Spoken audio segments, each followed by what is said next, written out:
All right. Good evening, everyone. Welcome to tonight's art stream.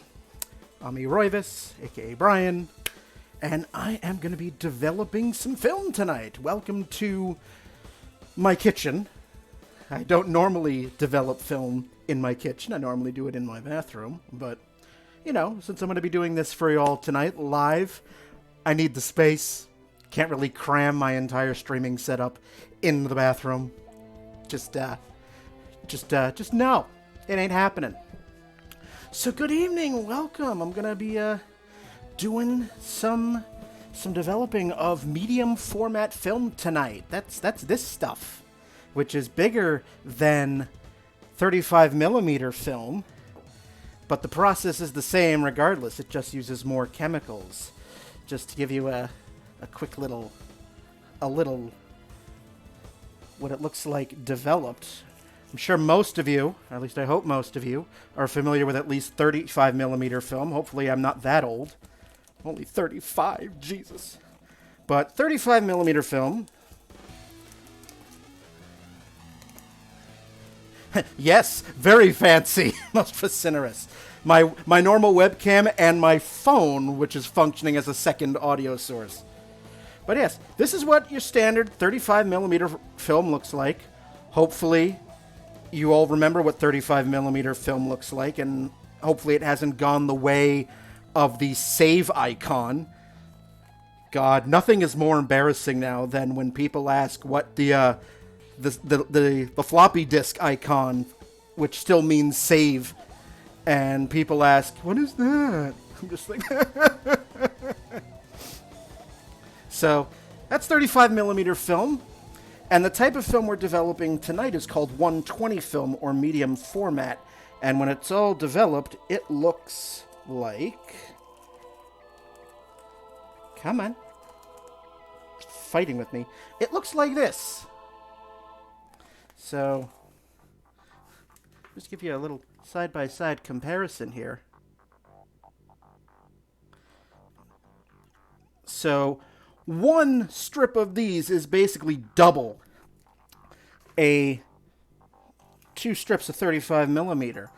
And this is the size film we're going to be developing tonight. The subject matter is of cemeteries.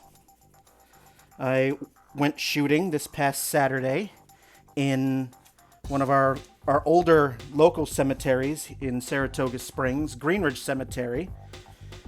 The oldest headstone in that cemetery is dated, it goes back to 1796, and I braved the 15-degree weather and did some shooting. So, yeah. And now at least I'm gonna develop the film tonight. We won't actually get to see what's on it until after the film is dried and I scan it. Yeah, but you know, ew, gross, cold. It's New York. Winter's a thing. I'm sorry. It's my favorite season. I love the cold. I absolutely love it. Summer, you can only strip down to naked when it gets broiling, and that's still not enough. So, yeah.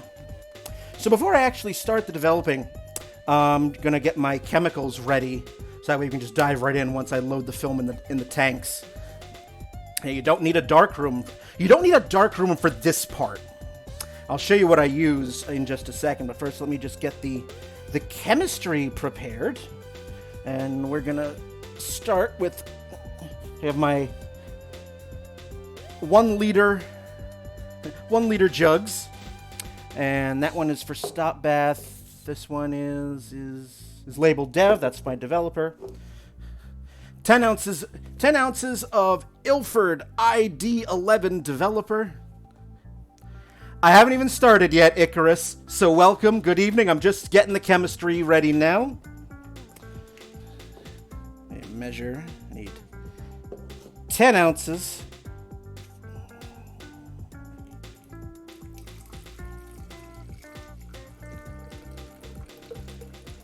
Also, a small suggestion to my viewers. If you haven't gone to the bathroom recently, if you haven't pissed, you might want to do that because there's going to be a lot of running water very shortly. potions class with Mr. Castellan.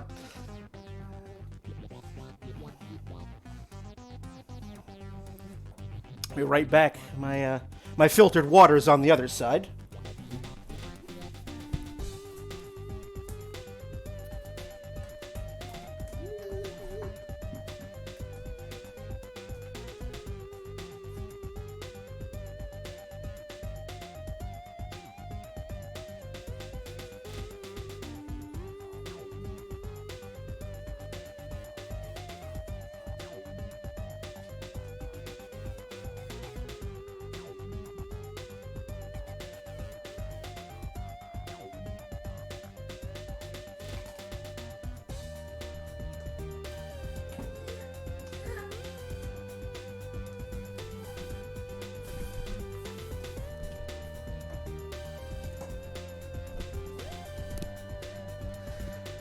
God, dragging my PC out here and all of its accoutrements. Wires everywhere. But this folding table will go away once I've loaded the film. So the first thing is our developer. Second chemical is Stop Bath. Does exactly what it says. It stops the developing. I'm so jealous of your kitchen. I know. The apartment that my wife is in, this is a 3-bedroom apartment, and we got really lucky because it's a brand new apartment complex. We are the first people to live in this particular unit. And we got very, very lucky.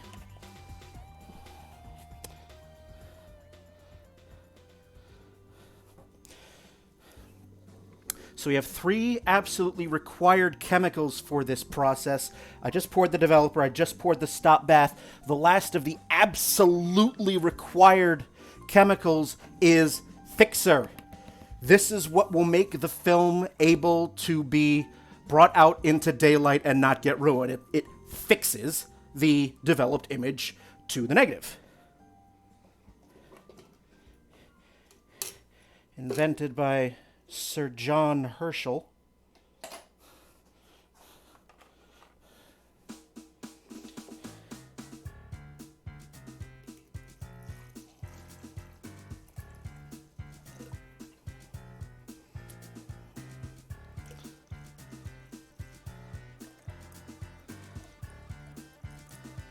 The other 2 chemicals I'll be using in this process is the first one is called Washade, and the other is called Ilfotol.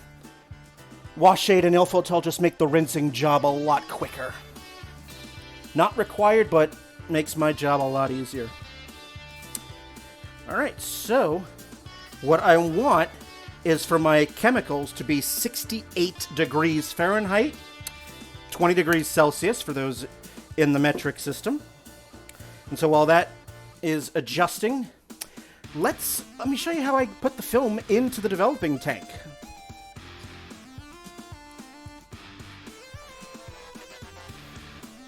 I will not be able to see the chat from this distance, so I will catch up once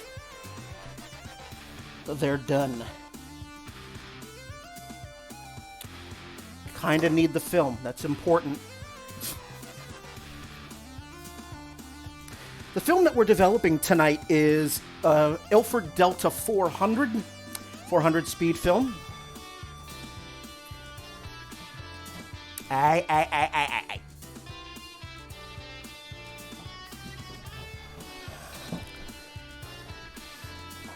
I can still read some of the chat a little bit from this distance. All right. So this is our developing tank. And the way that I am able to develop film at home without needing a darkroom to load the film in is through this wonderful gizmo called, it's a film changing bag. And it's double layered. It zips up, it velcros up on this end. On the other end are 2 little spaces for me to slide my arms through. So yeah, you're doing this process basically like you're blindfolded. This is entirely by touch. So what does our developing tank consist of?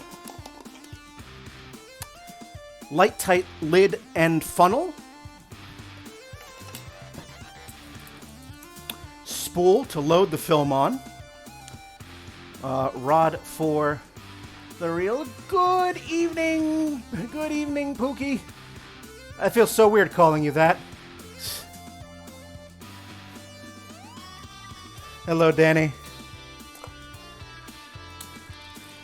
Now the fun thing about this particular film spool is that it's adjustable. Right now it's set for a 35 millimeter roll, but a couple of clicks,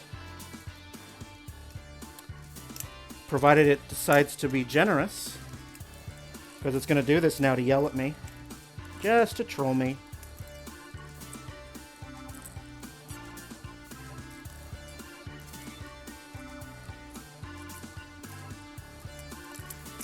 Nope. Nope. Okay, that's 35 millimeter.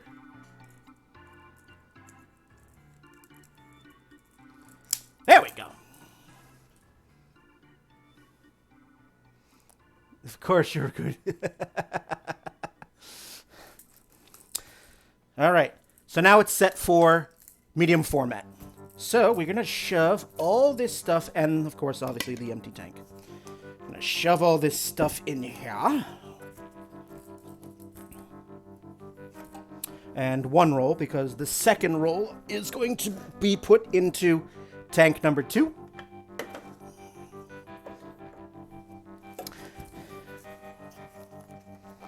Zip it out.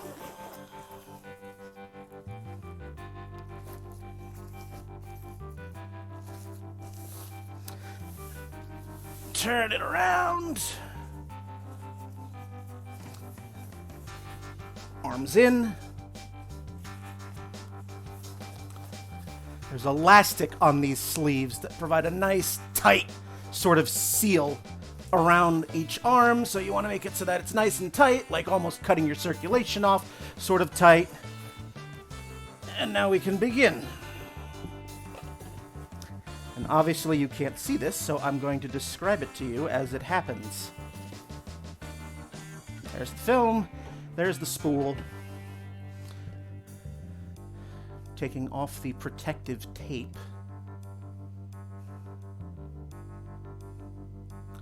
Unlike 35 millimeter film, medium format has a paper backing, which goes behind the film, and that's there so that for ease of loading a medium format camera. Yeah, you redeem hydrate now that I've got open film. Thank you. Thank you. I will hydrate momentarily. There's the film. There's the end of the film, I should say. Good evening, Tiny Dragon. I'm just loading film now. Hello, hello, Rosie. Find the end of the plastic spool. Wheedle the film through. And now we start loading. There we go. Film's loading the film onto the spool.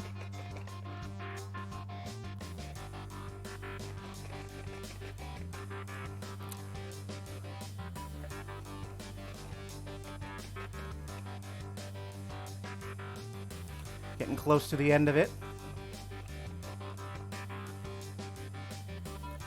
When I get to the end of the film, how I know I've reached the end is that there's a little piece of masking tape that adheres the film to the paper backing. So I just take that tape off.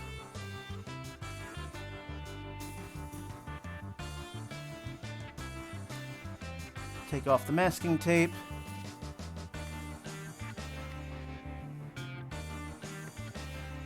Masking tape is off.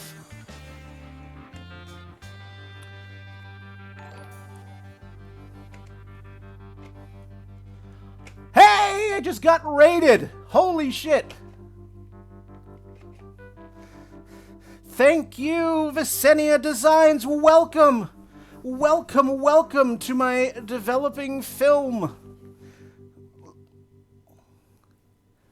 I'm just loading the first roll of film into the developing tank right now.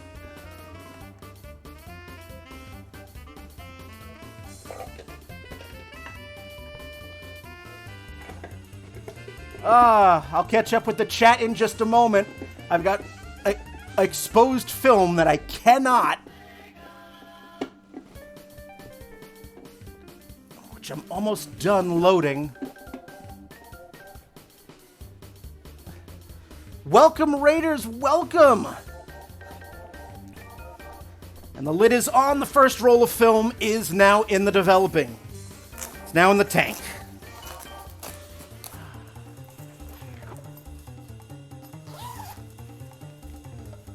Welcome, Pulse Nation. So the first roll of film is in here, and all that's left is the paper backing that was on the back of the film. The roll is now in here. So I haven't even started developing yet. So this is garbage. Just do that off to the side. Live deaths redeemed to hydrate. Yes.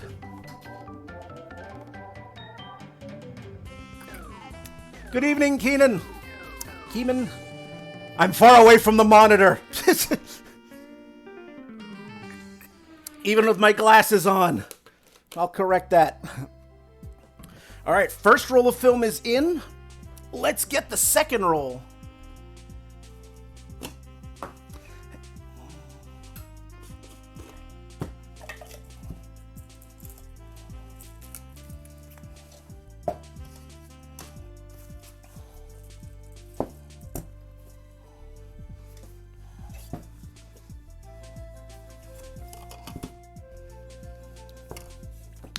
Tiny Dragon, this is how I learned to develop in high school, actually. Like, we had a photographic darkroom, but it was for making prints, so there was no sort of light, tight room. So I learned how to load film for developing in one of these film changing bags. All right, everything's in. Let's repeat the process.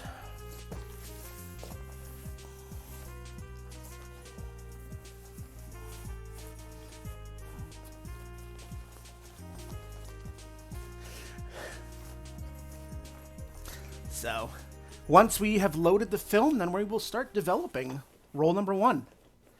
Just making sure that I have... Oh, okay, no. Okay, I didn't take the film out yet, so we're still safe. Forgot to adjust this.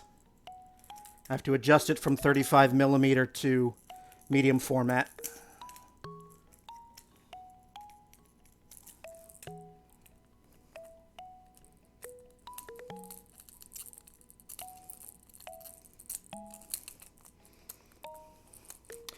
I think Danielle had a point. It knows people are watching me, so now it's going to troll me.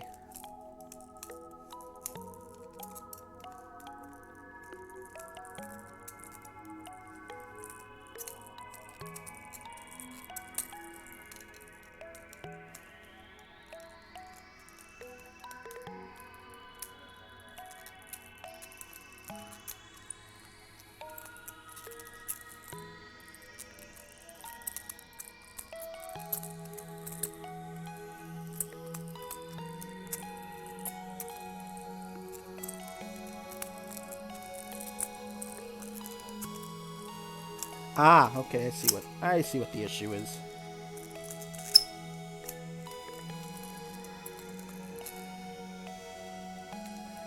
I see what the problem is.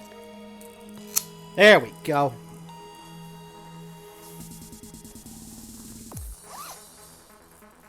Now we can get that going.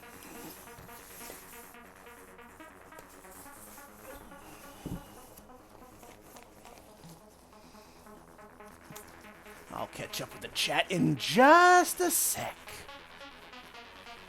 Once I get this film in. All right, let's load up the second roll.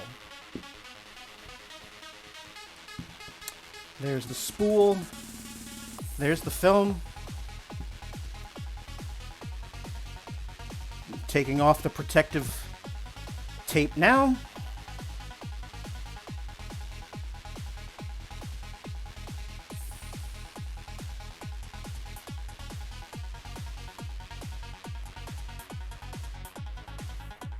This is the hardest part of the entire process.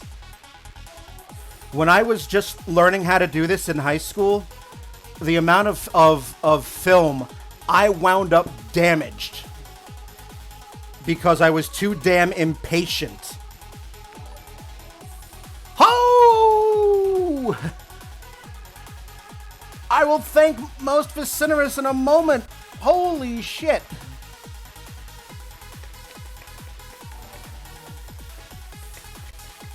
All right, film is on the spool now. I'm winding it up.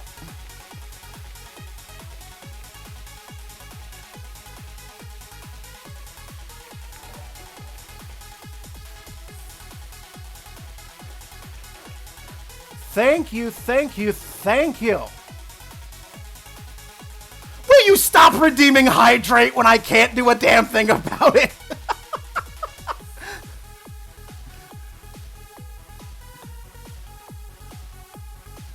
Oh, Jesus.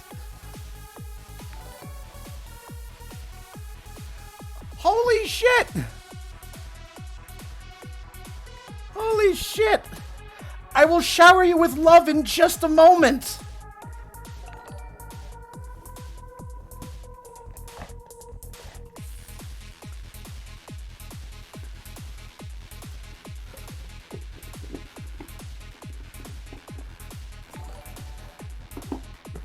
Second roll is loaded.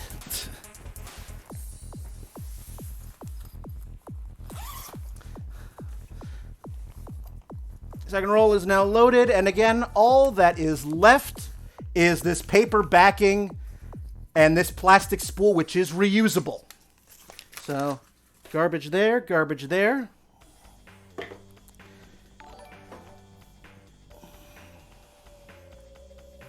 Celebratory hydration. Yes. All right. This one is Live Death's Redemption. And this one is Danny's Redemption.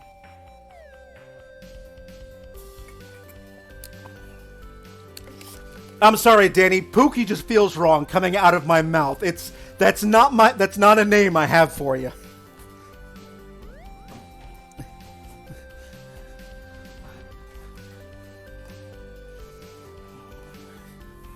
Getting him all hydrated before we get back to potions class. All right. Let me move this out of the way and take this down so that I actually got room to work. Because again, I normally do not do film developing in my kitchen. Normally, I do this in my bathroom. But as you can plainly see,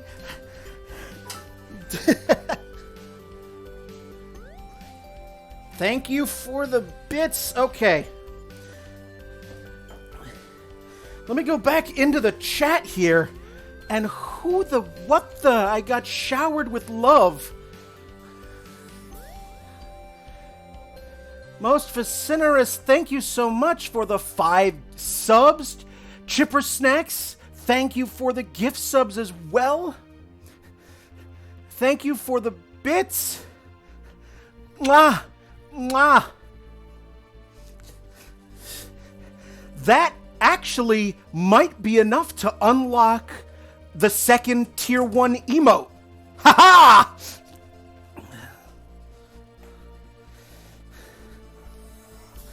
Ah, beautiful. All right. Now, I said this before the raid started.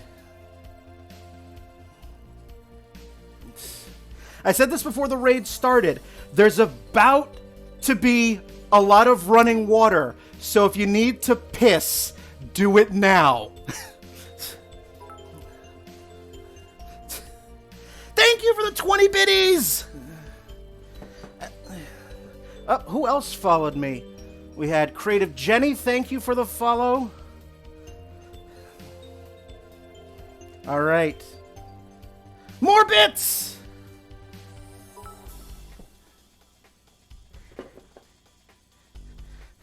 Oh, thank you so much. 66. All right. 64. All right. I'm going to have to warm up my chemicals. Photography fact! Thank you from Rosie.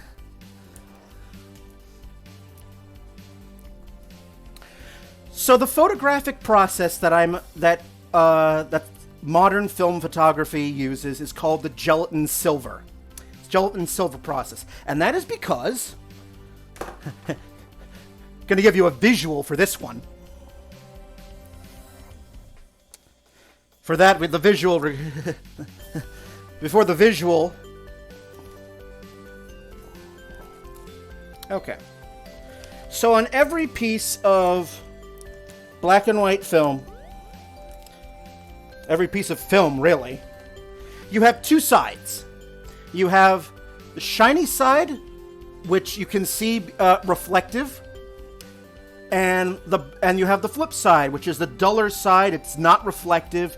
This is called the emulsion side.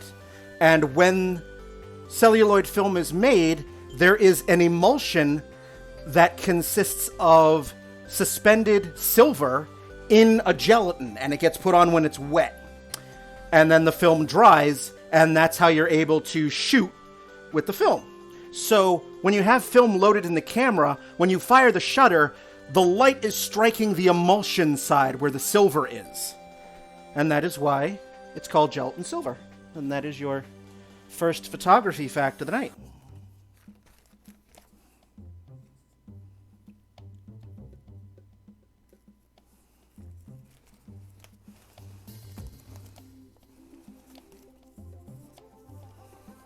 Learning indeed. And for those who showed up in the raid, the film I'm developing today. So this is 35 millimeter. That's your standard 35 millimeter. The film that I'm developing today is called medium format. It's about double. Each negative is about double the size, and it's the film equivalent of having more resolution. All right. So we are just about to begin developing the first roll. And I just took the temperature of my film developer, and it's at 64 degrees. That's a little bit too cold. The ideal temperature is 68 degrees or 20 degrees Celsius. You can develop at 64, but it will take longer, and it's a work night. So in the film, in the little box, they actually give you instructions on the development times for 68 degrees with a whole bunch of different developers, and then how long for the stop bath, the fixer, and the rinse. So, because my chemistry is at 64, again, a little too cold, I don't want to stretch out the development time, I go to my number one helpful piece of equipment. I have never used this on my hair. I bought this specifically to warm up cold chemistry. It's just what we're about to do.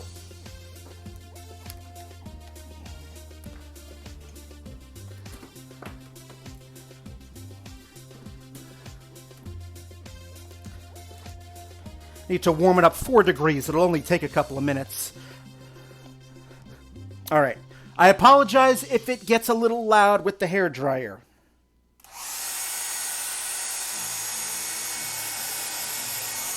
All I want to do is warm up my chemicals by 4 degrees. It's not going to take long, especially on the when I put it on the high setting. I'll just.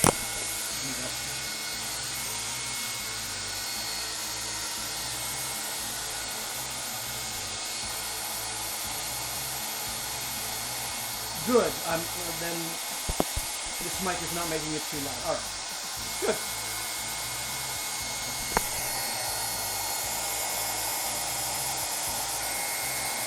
I had my apartment set for 69 degrees. Nice.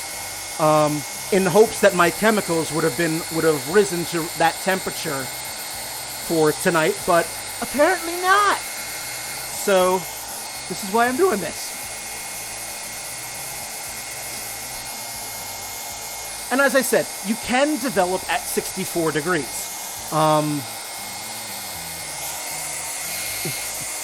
On the film that I use is Ilford. You can go onto their website and there is a chart which will show you what additional time you have to add for temperatures below 68. So where are we here?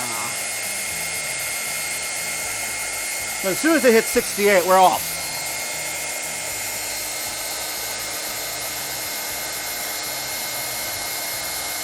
$65. All right.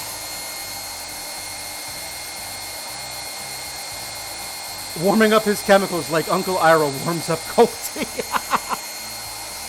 But I mean, all of you artists out there, it's like a thing we have in common. We all have some sort of device or gadget that we never use for its intended purpose. For me, it's a hairdryer.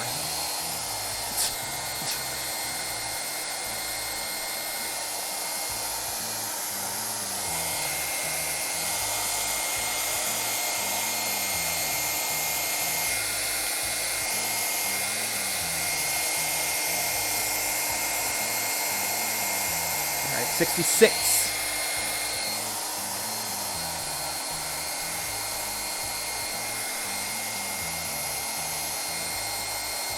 Now, if this was my college darkroom, I would not be needing to do this because the lab in the darkroom at my old college, perfectly calibrated temperature, thermostats on all the water, on all the faucets. So, yeah.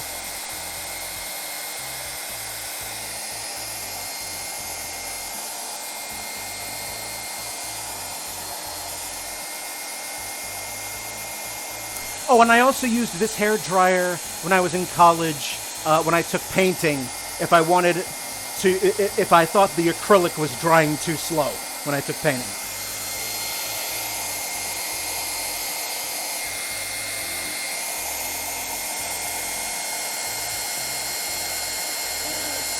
We're almost there.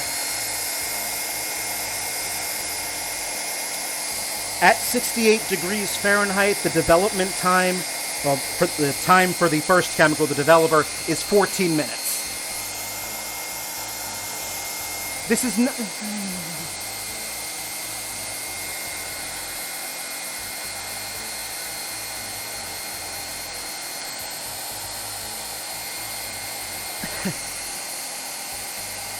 Most of the interests, I seriously thought about buying one so that I could use it for learning how to develop color film at home.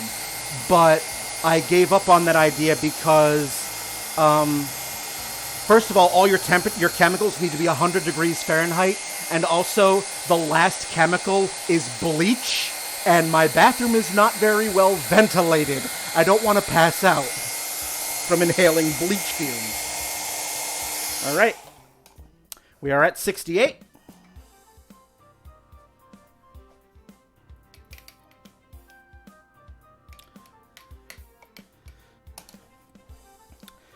All right, ladies and gentlemen, here we go. First chemical up.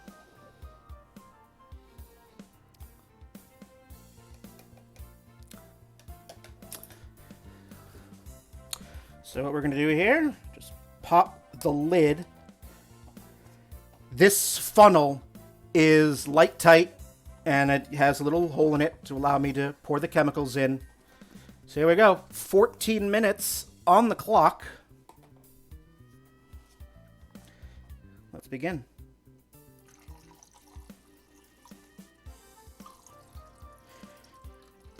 Once it's all in, start the clock.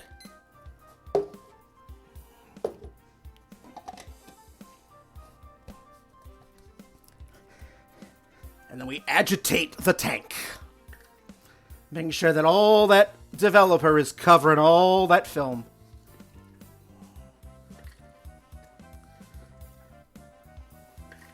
Yeah, traditional photography is not a quick process, so I'm glad that you're here spending time with me this evening. All right, first 30 seconds have gone by. Shake it. Slam it against the counter. That way any air bubbles get off the film and up to the surface.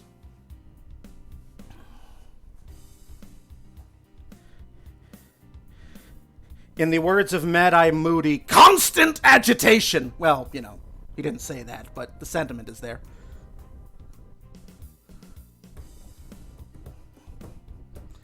All right, at every minute, we do this for about 10 seconds, and repeat every minute until this stage is done. While that's going, this is where I said the running water part. So if you needed to piss, because what I need to do now is get this water to 68 degrees for rinsing.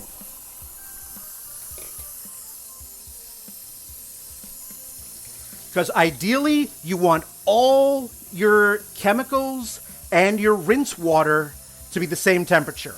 That is ideal. You want, you can go a few, like, between 3 and 5 degrees plus or minus, but you really want to keep, otherwise you're going to wind up with, you'll start to notice things like film grain. 12 minutes to go. Here we go. A little bit tiny dragon, yes.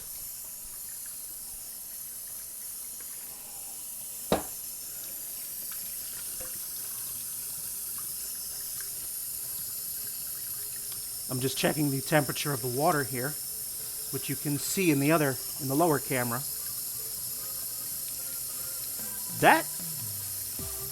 Did I seriously nail it first try, just by turning on the faucet? I hope that's the case. I'll give that another minute.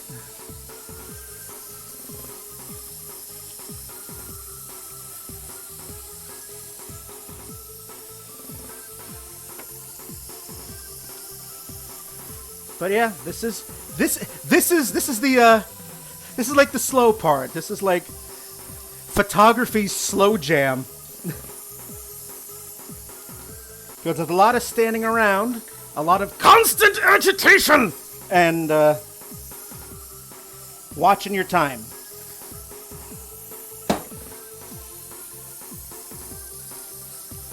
Now, these developing tanks do come in larger sizes. You can buy them that you can develop 2, 4, 6, 8 film at once. You can do that.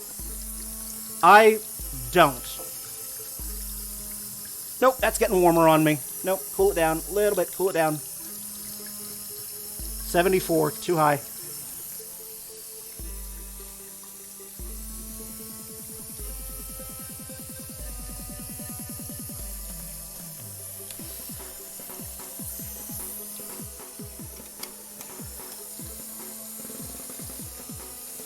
What's the temperature of my fixer? Because that'll be super important as well. 10 minutes to go.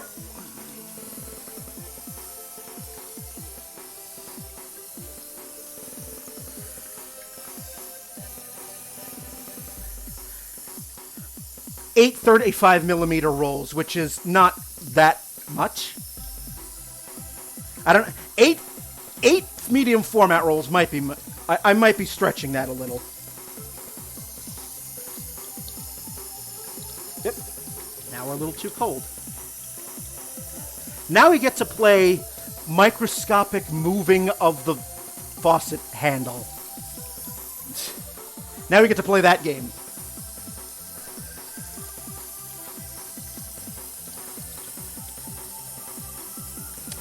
I don't have to be exact, but I would like between 68 and 70.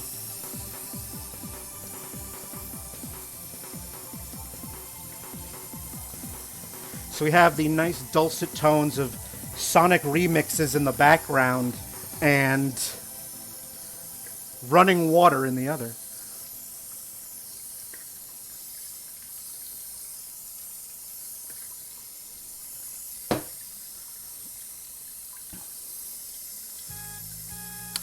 Also, thank you, Vess, again, so much for the raid. I think this is going to wind up being my biggest stream yet in terms of viewers.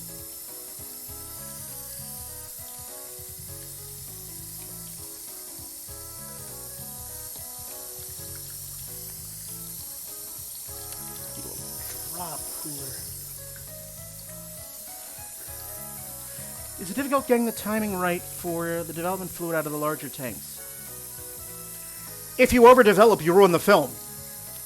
Your shadow areas become too dark and your highlights just get blown out. If you underdevelop, your film looks foggy.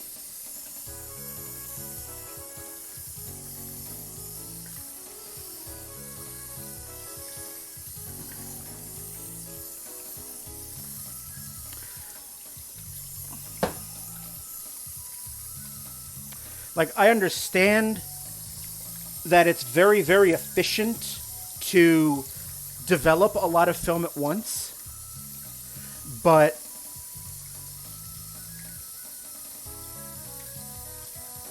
some people are really good at it, Tiny Dragon. Again, it's very efficient. I always prefer to develop one roll of film at a time, because even though I've done this hundreds and hundreds of times, there is still that tiny little chance that something could go wrong in here and I've ruined the film. So I always develop one roll at a time. Also, I'm not made of cash. I don't keep great big quantities of prepared chemicals. Because while chemistry is pretty cheap, it's still a lot to be using at once. There we go. We finally said we are on 68 exactly for the rinse water.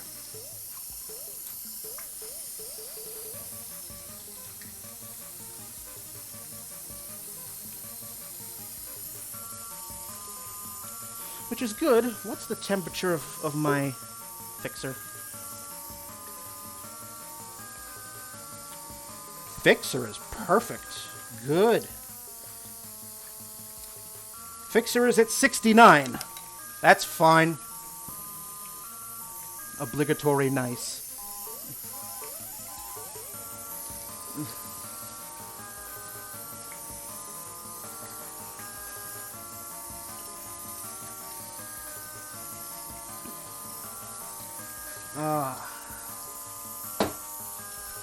Got 5.5 minutes more here. So after this is done, as soon as I finish pouring the developer out, then we use this chemical. No, it is not my urine. This is called Stop Bath, and it is exactly what it is. It stops the developing dead in its tracks. And this, you pour in here, and it only needs a minimum of 15 seconds. I usually like to go between 30 and 45.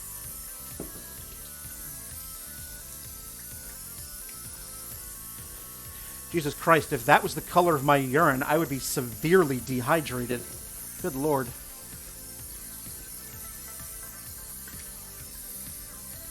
So thank you all so very much for stopping by tonight. I was not expecting the raid. That was awesome. And there we are. Yep, there we go. It updated. So subpoint's 18, which means that there will be a second emote coming. So for those of you who have subscribed, I hope you enjoy the goose emote. The goose emote was commissioned by our dear friend. I commissioned Tiny Dragon on Fire. I said, I want a Wonka goose. And there we are.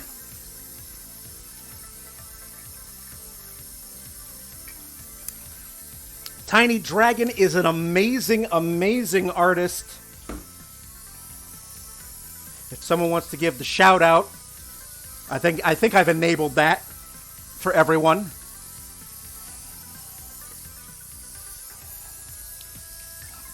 Honker's gonna honk. But yes, Tiny Dragon gave me the Wonka goose, and it is adorable, and it's a delight, and I'm so happy with it.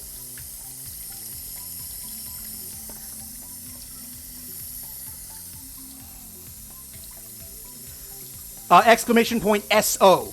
There we are. That should work. I did enable it. Although I wonder if Streamlabs... There we go. Come on, Streamlabs. Do try and keep up.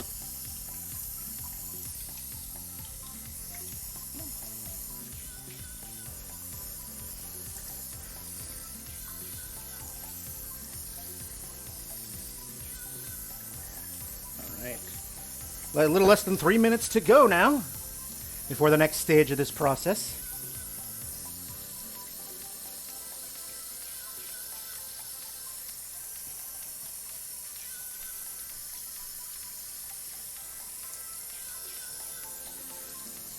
Normally, as I'm developing, I've got music in the back.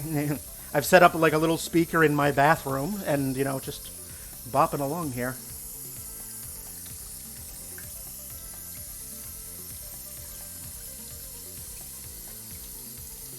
It's got the right spirit.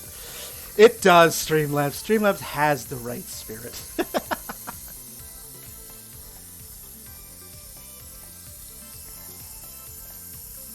All right, here's your 2-minute warning.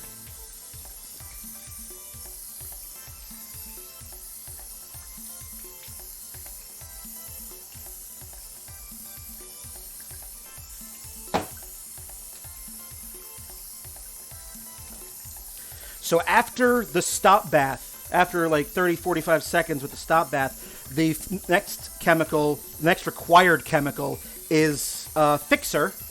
And what it does is the Fixer will remove any residual, undeveloped silver that is still on the emulsion. It will take it out of the film and make it so that it can become light safe.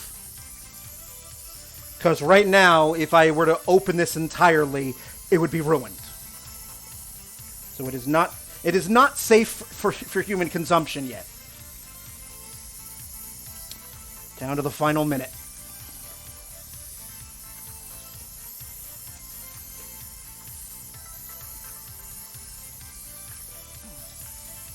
It's the final count. No, I better not. I might get, muted or flagged.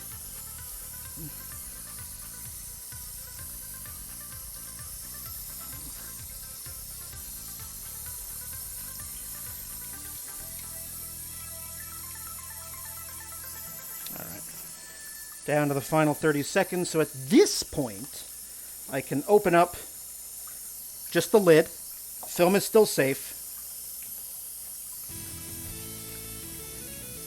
And when we get down to about the 10-second mark, I'm going to start pouring this out.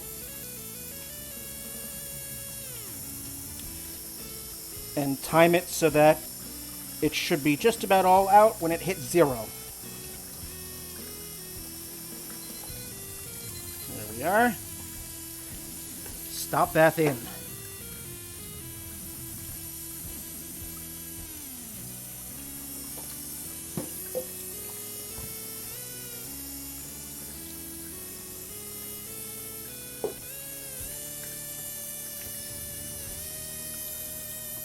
And I'll do this, I'll swish this back and forth about 10, 15 times.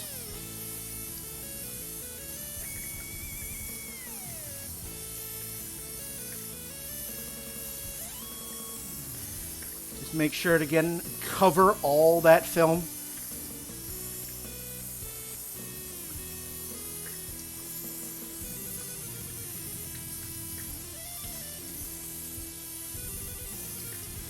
A few more to go. This is where you get your arm workout. This is arm day. The arm day is going to come in a few minutes. All right. So that can still stay in there. So our Fixer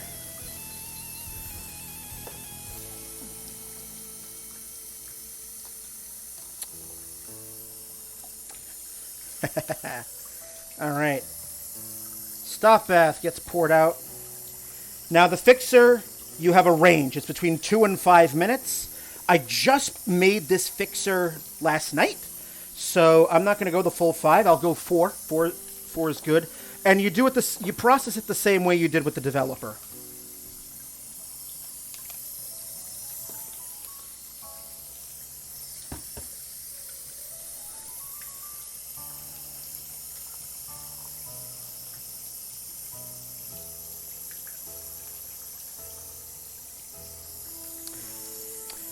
So if you guys stop by a week from today, when I'll do my next art stream, you guys will actually get to see what's on these rolls. That's when I'm going to do some work. That's when I'll start editing and doing some stuff there.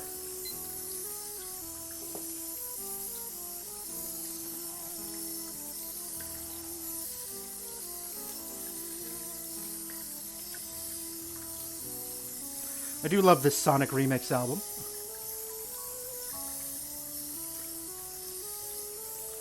So you have 4 minutes on the clock. And again, you process this the same way you do the developer. But once this is done, this will be safe for light.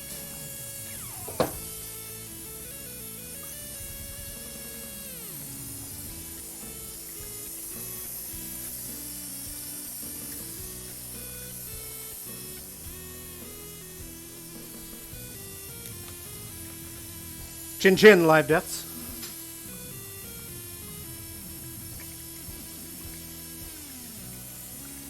Photography fact.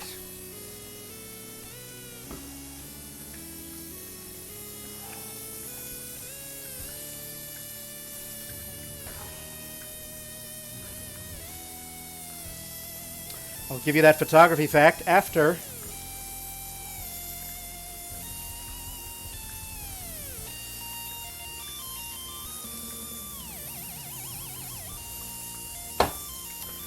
when George Eastman invented roll film, this was the standard size in most Kodak cameras of film until 35mm took over as the standard in about the 1960s. 35mm was first introduced in the 1930s, but that was used solely for motion pictures. And it didn't become the standard until, again, 30 or so years after it was introduced. Keyman, the music that you're hearing is from a website called Overclocked Remix. It's all fan remixes of video game music. So every time I've uploaded a stream to YouTube that has been nothing but all this music in the background, it's had no problem. So I'm going to say that, yeah, it should work. In comes the off-screen wife.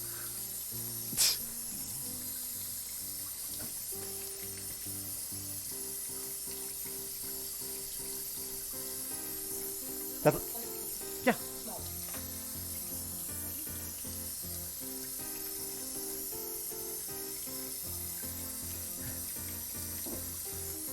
You're getting waved at, my dear. All right, final minute on the fixer.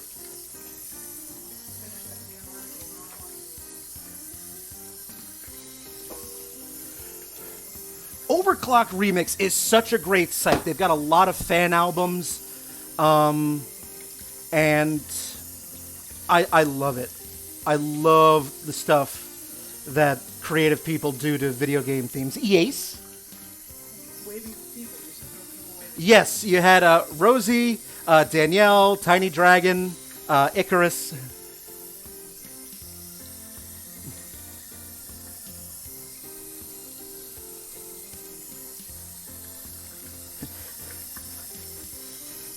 My better half, ladies and gentlemen.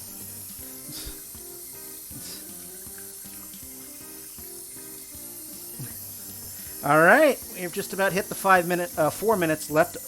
4 minute mark on the fixer. My rinse water is still exactly 68. Yes, I know. Shut up.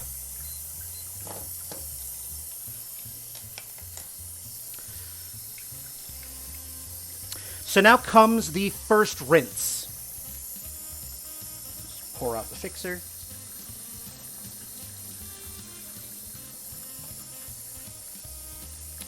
First rinse for 1 minute.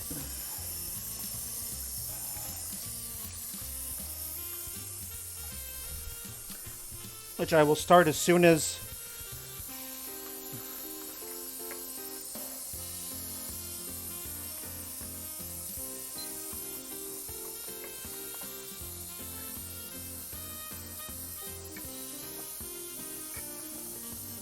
I'm gonna have to refill this before long.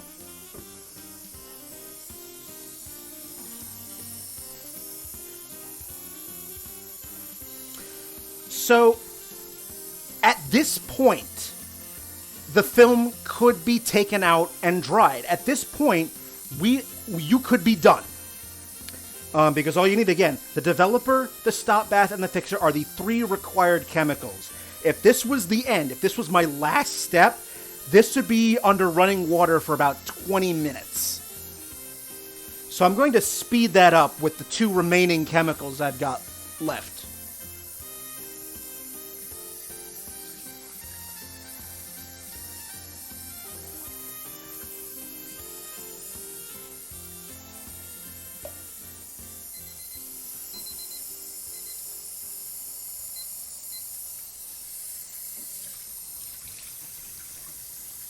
Thank you, Live Deaths. I appreciate it. Because when I do this, I'm in the zone. And every single artist who's watching me knows exactly what that is.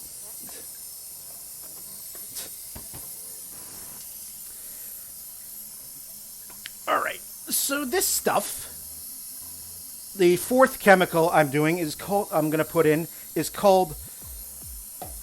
Washade. And what Washade is, it removes residual fixer that's still hanging around on the negative, cutting my final rinse time down from 20 minutes to 5.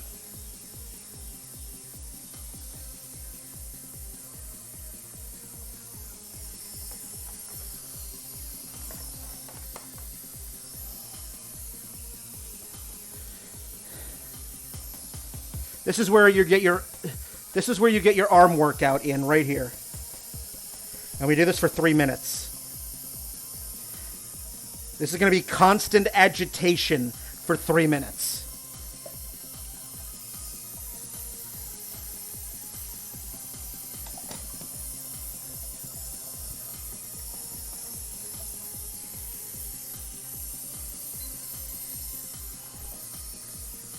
Constant, yes, very constant agitation.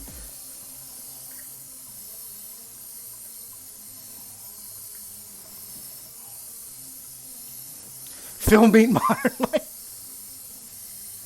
Ah, yes, enjoy your dinner, most Vicinerious. Thank you again for the gift subs and all of your wonderful, wonderful goodness. Thank you so much. This will be uploaded to YouTube in a couple of days, so you can catch the rest of it then. And of course, it'll be on Twitch for 2 weeks.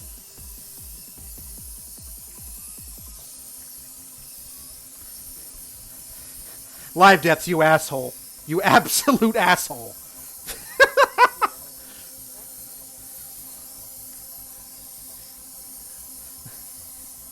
Constant, you say? Ha ha!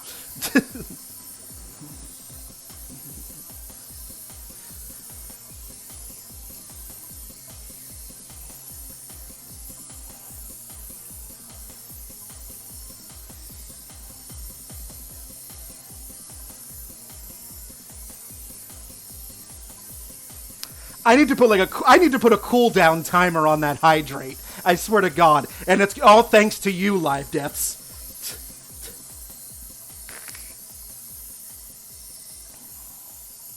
Halfway through the 3 minutes.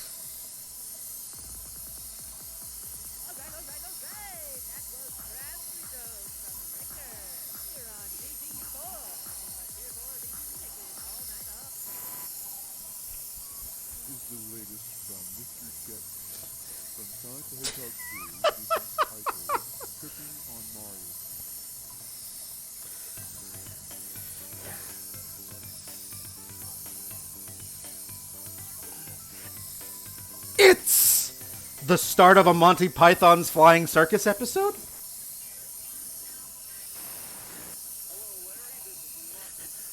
Rosie has suddenly become the It's Man. So, we're here with David Lloyd. David, I'll tell you, David. See you, Rosie. Okay, you said... Your kid is probably screaming at you.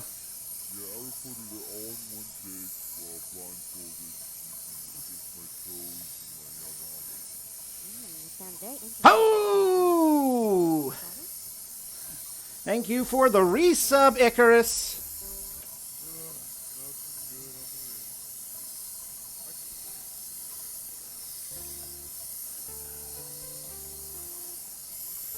All right, we are coming down to the final 10 seconds.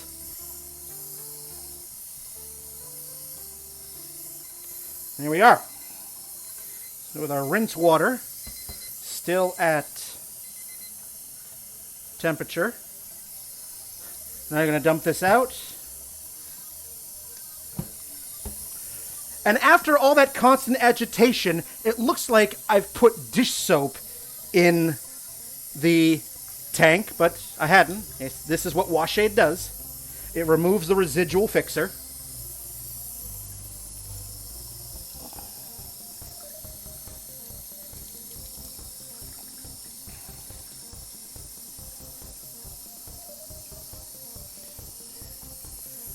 And at this point, I can now remove this because it is safe for the light. So let's do that.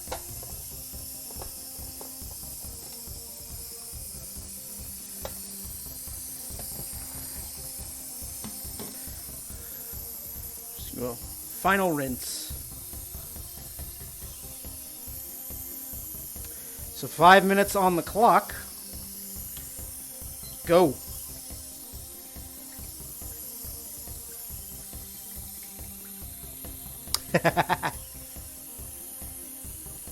And while this is going on, I'm going to prepare the chemicals for for roll number 2. So, back in a sec.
Roll number 2, getting ready here.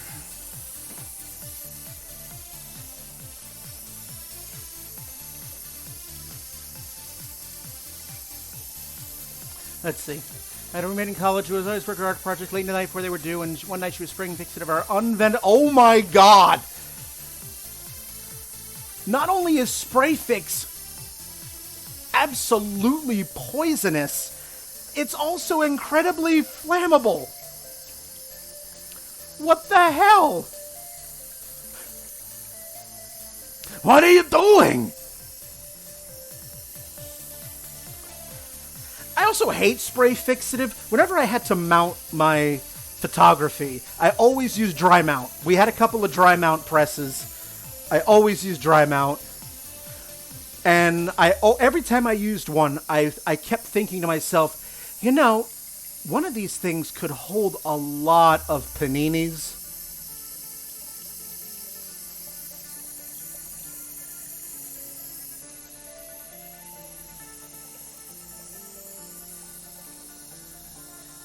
Have like a dozen paninis on this panini, but that'd be hysterical. Just have like a photo student or my professor come in and be like, "What the hell are you doing? Making lunch or dinner for the week?"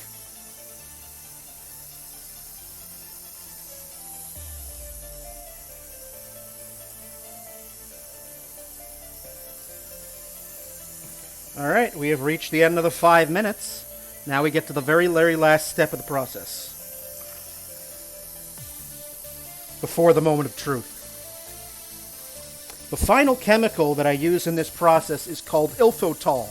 And what ilfotol is, the best analogy I can think of is, it's basically jet dry, but for film. You know how if you use jet dry in your dishwasher, it prevents hard water spots from forming. It's a rinse aid for your dishwasher. This stuff, ilfotol, basically does the same thing, but for film. Because everyone's water is different. And I do not want hard water spots on my film, because that is a bitch to clean off once the film dries. So put some ilfotol in here. And it doesn't need long. Once I cover the film, it'll only be about a minute.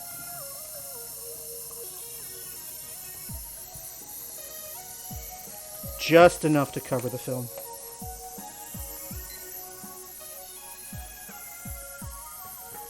I am going to leave that running. Looking at Mr. Good evening, Johnny, and welcome.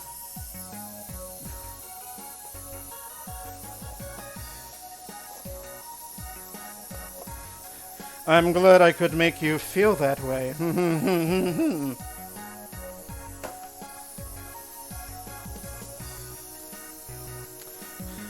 Well, in that case, Johnny, bend over.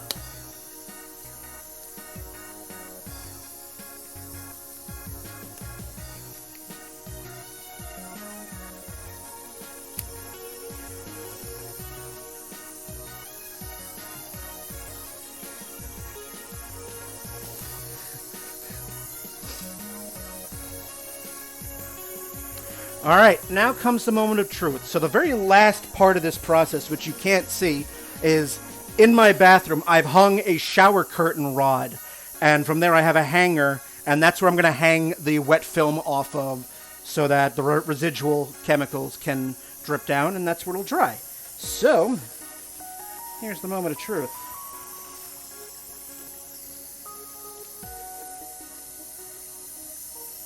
As Gomez Adams would say, "Spirits above me, give me a sign. Shall I be joyous, or shall I be damned?" We're about to find out.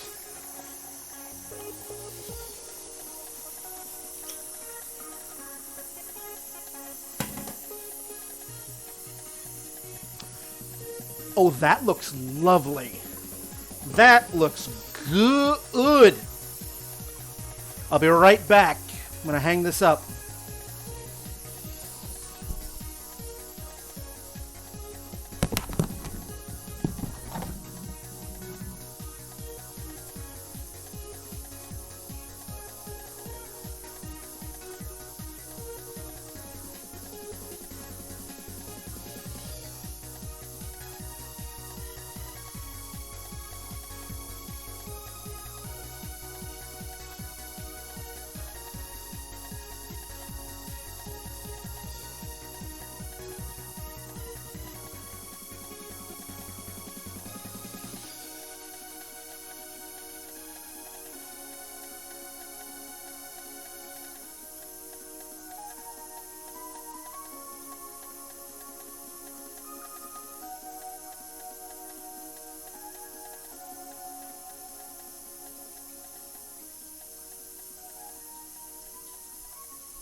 the sink got clogged and we sat here watching all this while I was in the other room. Well, then this would be a lot more fun.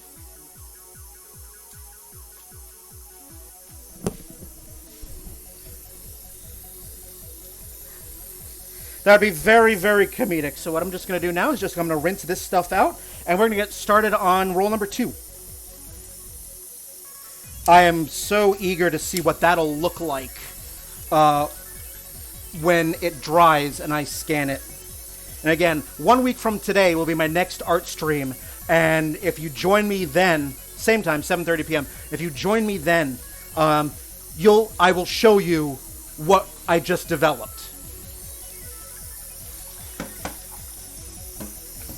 And if you like, if you're enjoying this and you want to see more of my photography, you can check out my Instagram, my Vero, because I also do a lot of not safe for work stuff. I do a lot of nude studio work, which I can't obviously share on Twitch, but my Vero, my website, my Patreon will have my not safe for work stuff. If you want to see where all the link is, you can link to my card page. Somebody just type in !art. And it will take you to my card page, and that's where you have all the links. Vero, Instagram, Redbubble, Patreon, Picardo, Picardo is a smaller streaming service. That's where I will occasionally do not safe for work art, because as soon as I show a nipple on Twitch, that's going to start World War III. And yeah.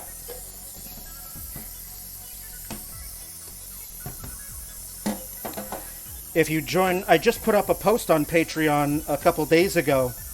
And people who join me at the $5 level, they get a 4x6 print from me once a month of an image of my choosing. And the image that's going out this month is the last studio shoot I did with Pookie Geek Girl. The image is of her very shapely legs and ankles with a blue scarf tied around them. So, because social media frowns on nudity. So there's only a few places where I can actually do it. Because COVID has sort of wrecked my ability to do. Who doesn't want a print of you in general? You are gorgeous. Every person I shoot is gorgeous.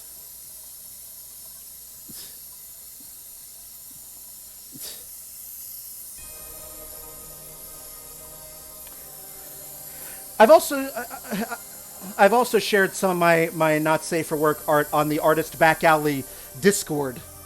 So, okay. So, let's get our second roll ready to go.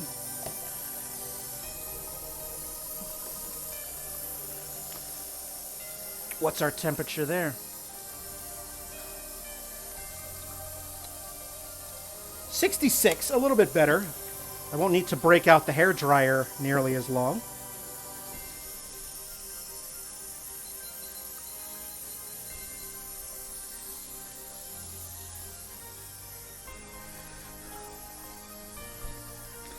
One of my absolute favorite things to do in the studio is just take pictures of nude people, because I love all the variations in body types that I get. Large, thin, curvy, rail straight. I love them all. It is entirely a safe, comfortable, and fun, and always have a blast doing it. One of my biggest inspirations, photography-wise, is the late, great Leonard Nimoy, who was a professional photographer when he wasn't playing Spock. And he did a series of work called the Full Body Project. I urge you to check it out. It is absolutely stunning.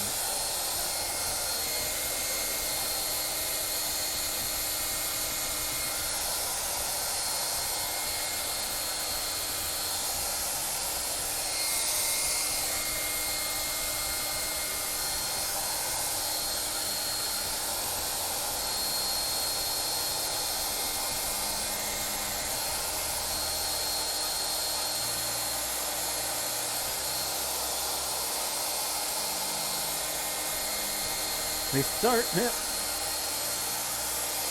Alright. What do we got temperature wise? Alright. Starting to move.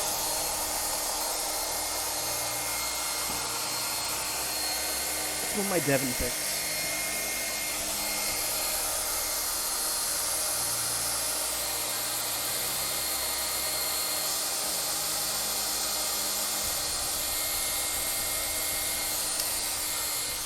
Haha, I haven't started yet, Park. I haven't started yet, Live Depths. Haha! Gotcha!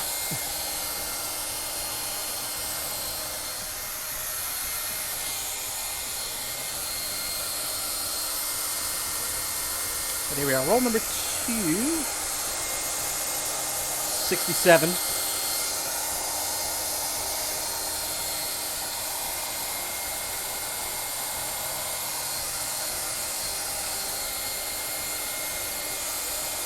Well met, my friend. This battle of wits is over. Don't worry, the chaos is almost done.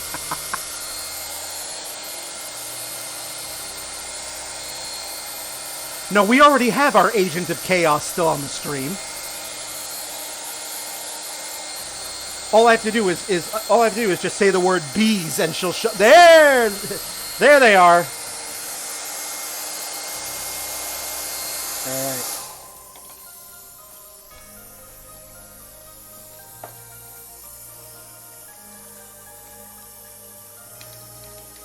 Bees, you say? Yes. All right, that is just about at 68. So that has just been brought up to the simmer. Suddenly I'm Julia Child here. And you take the pate en croûte with the bouillabaisse. Sorry, Julia.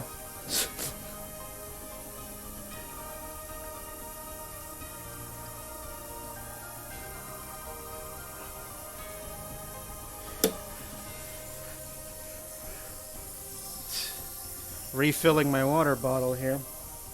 Because I know a certain Live Depths is going to spam the hydrate. Lemon juice. Not part of the developing process.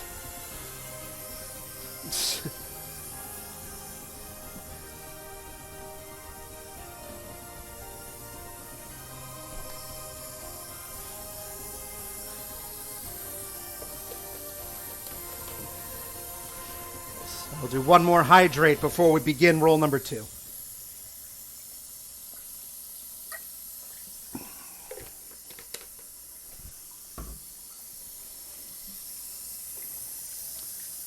Ooh. My rinse water went down in temperature. Let's warm it up a little. Woo! Too much.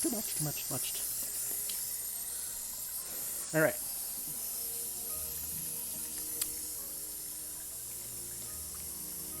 All right. Water temp is... Oh, chemical temperature is good. Timer has been set for 14 minutes. Because it's the same film. Same type of film.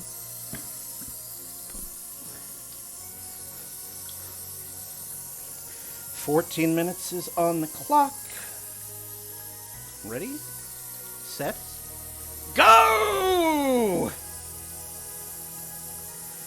I feel like I need the Double Dare obstacle course music in the background. Or the temple run from Legends of the Hidden Temple.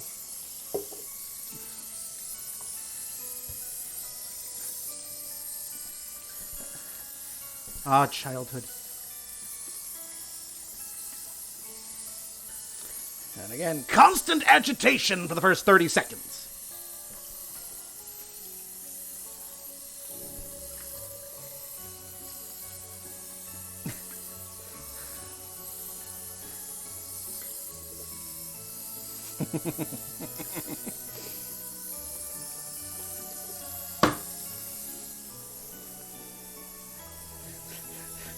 Fuck you and the horse you rode in on.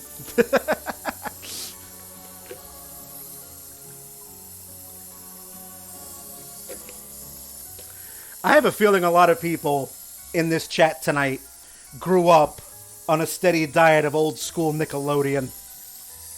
Wild and Crazy Kids, Double Dare, the original Nicktoons, Doug, Rugrats, and Ren and Stimpy. All that. Wienerville. Oh, shit. Way too warm.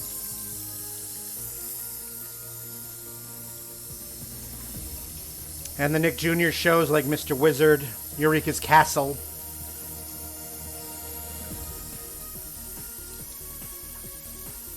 And suddenly it's a Chrono Trigger rave. Thank you, music.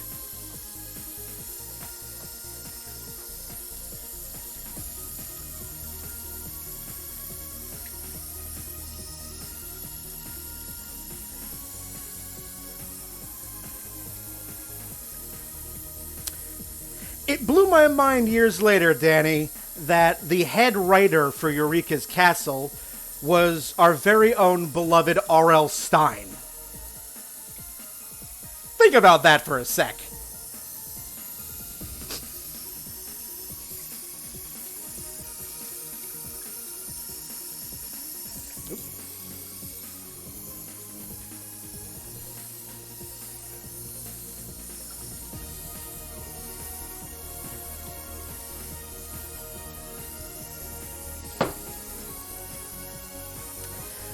On the Eureka's Castle, he was credited as Jovial Bob Stein. So, it's coming down a little bit. Need to come down a drop more.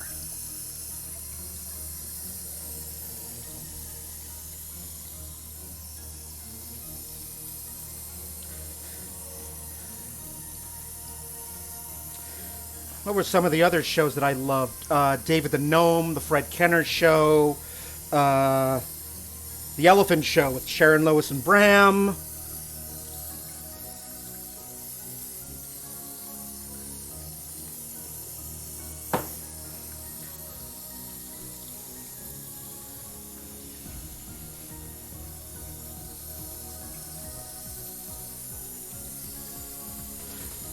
Oh, 3-2-1 Contact, yes, and Pinwheel.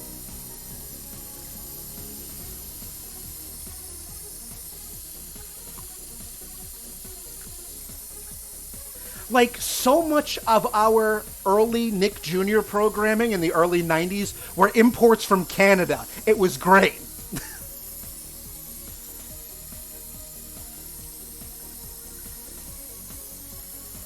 I loved watching those shows when I was a kid. I liked Eureka's Cat. Yeah.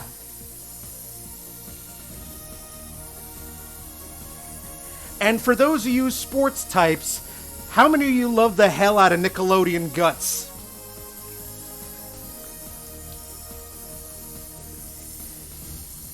I had delusions of grandeur as a fat 8-year-old boy that I could one day scale the aggro crag, but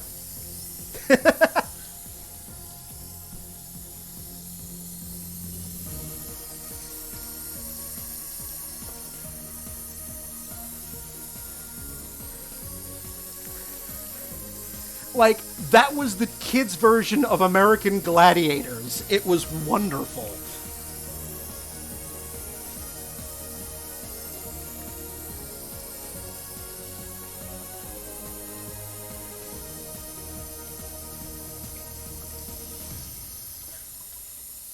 No, the show that I wanted to be on as a kid more than Guts and more than Double Dare even was Nick Arcade.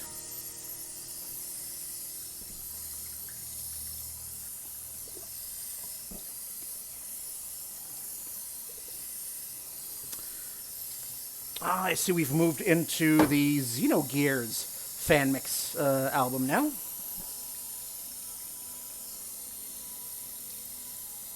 Same thing, Keeman. Every Saturday morning as a kid, without fail, like after the Saturday morning cartoons, I'd then watch, it was called WWF at the time, now it's WWE, so I'd get my fix of like Saturday afternoon Hulk Hogan and Macho Man Randy Savage, and then an early Undertaker, and then watch American Gladiators.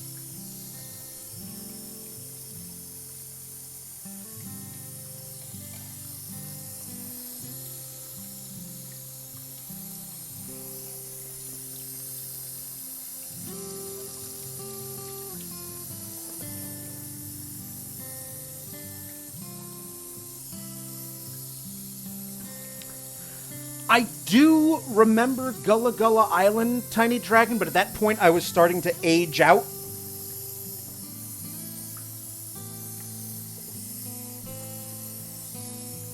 Like, that's also around the time Blue's Clues started to take off, and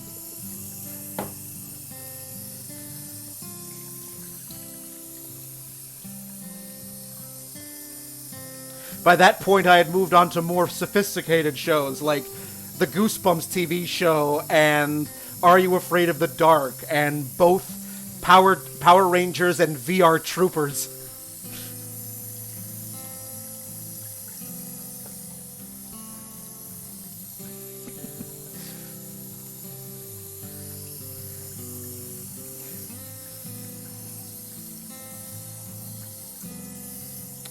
Yes, also, yes, definitely lots of PBS. The amount of Wishbone and Where in the World /USA/Time is Carmen Sandiego. And Bill Nye. All the Bill Nye.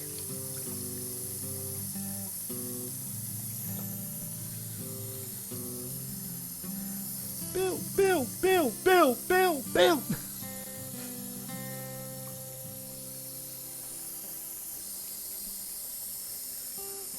Alright, we are down to about 6.5 minutes on the developer stage of this, of step 1. And thank you all so much out there for joining me this evening. I'm so glad you're here. Again, thank you so much so far for all of the subs, follows, and bits.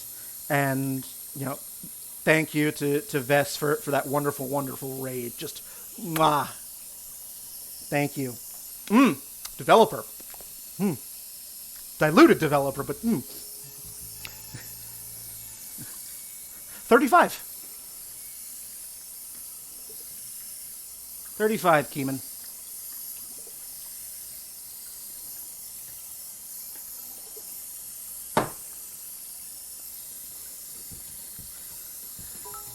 I'm used to it by now, Icarus. Like, thank you for the bits, my dear Tiny Dragon. Like, you're not here to, you know, just smell the developer and, like, none of these chemicals are toxic. None of these chemicals are toxic. They may make you a little sick if you chug them, but they are not toxic.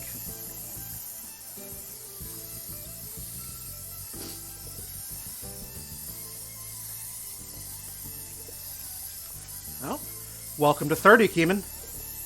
It's not so bad here.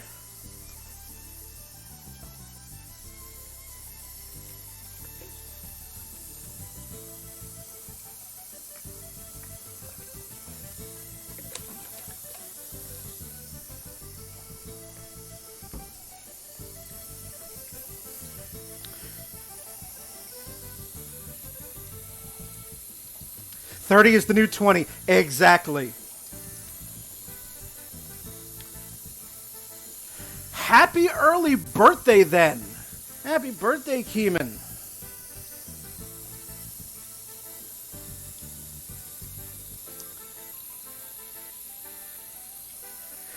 $100% agree. 100% agree, Vess. That's, and considering I spent literally all of my 20s, in college and battling chronic disease, Crohn's is not fun. I started college when I was 17. I got my BFA when I was 29 because I'm a stubborn asshole. Was not about to let some Crohn's disease completely derail me.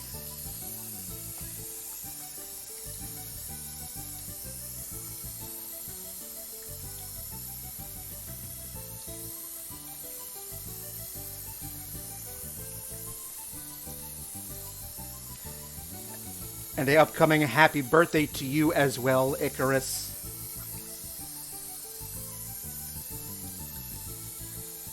Three minutes to go.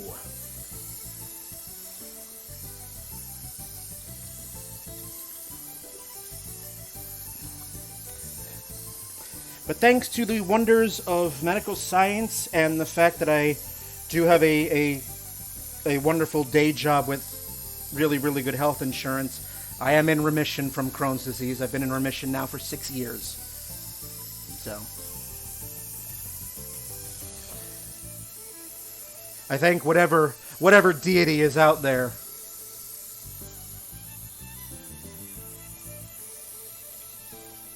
Because Crohn's disease is no bueno.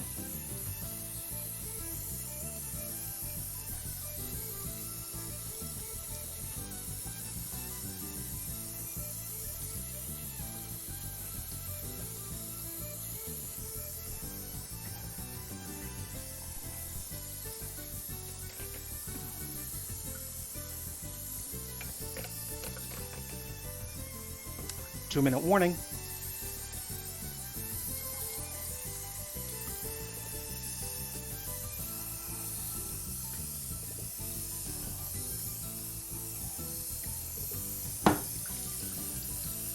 Rinse water is perfect. So something I was starting to get into before COVID hit and just shut down my studio photography. I was starting to get into cosplay photography, and that is a whole nother animal altogether. And I've been having a freaking blast doing it. Like, I go to a couple. I go to a couple conventions. I go to PAX every year, and just seeing all the wonderful, wonderful costumes. Just I said I want to get in on that.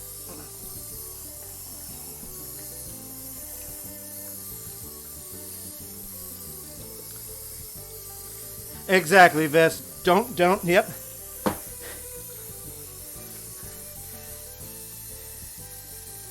We only have one time, one turn on this earth, so make as most of it as you possibly can. Oh, that's okay, Tiny Dragon. Strength is my dump stat. Strength is my dump stat.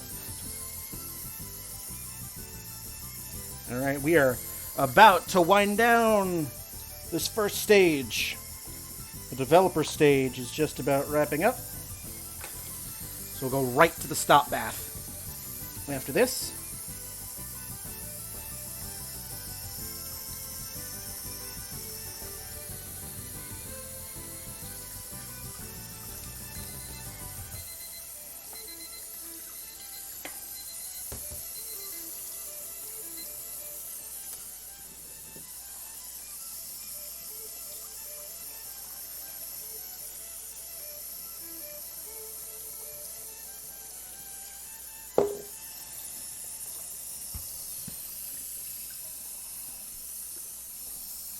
we will halt the developing dead in its tracks.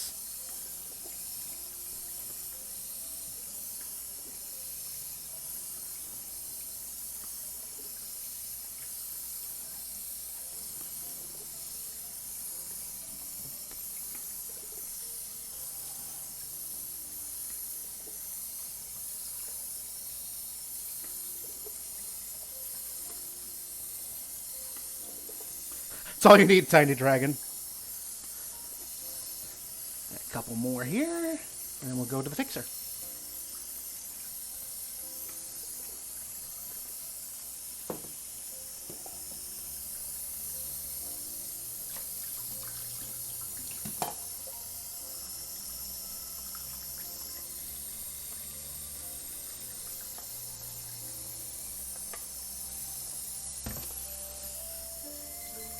Set you for 4 minutes. You are exactly 68 degrees. Beautiful. Beautiful, as Jim Carrey would say.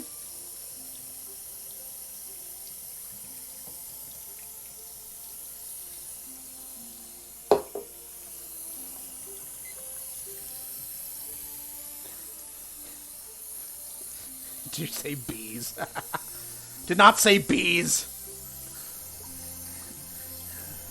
No preemptive bees.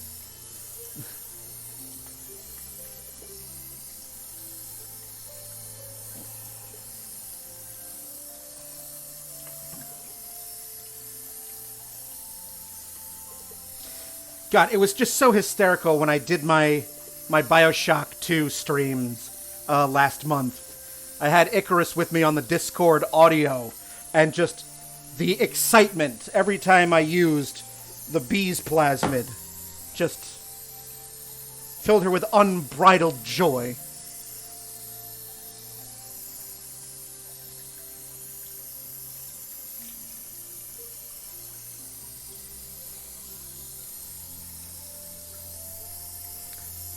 The current game that I'm playing as my viewer's choice thank you for helping me reach affiliate is The Outer Worlds. And so far that is being a very interesting game.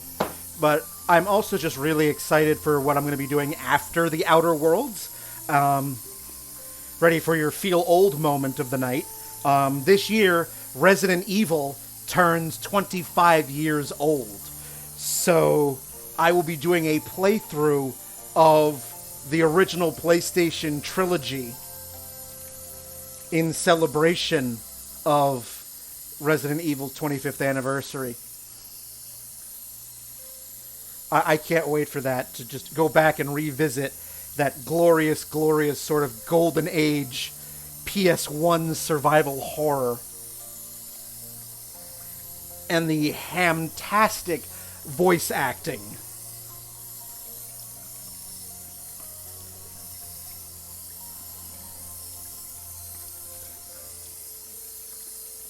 Like, I feel like Resident Evil 1, especially, is the type of game that deserves the Mystery Science Theater 3000 treatment, because the dialogue is just...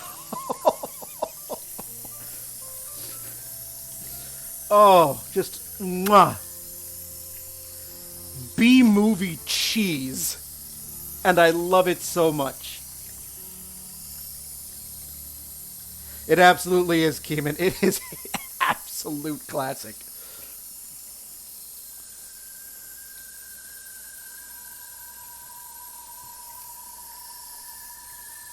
Hush, you tiny dragon! Hush, woman, you'll anger the overlords.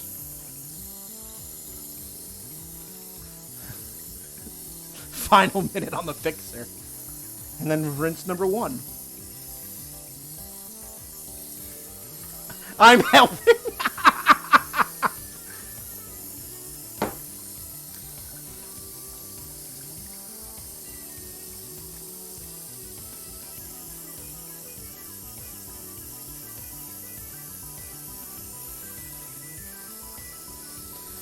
What is my rinse water temperature? Still, it's exactly 68. Beautiful.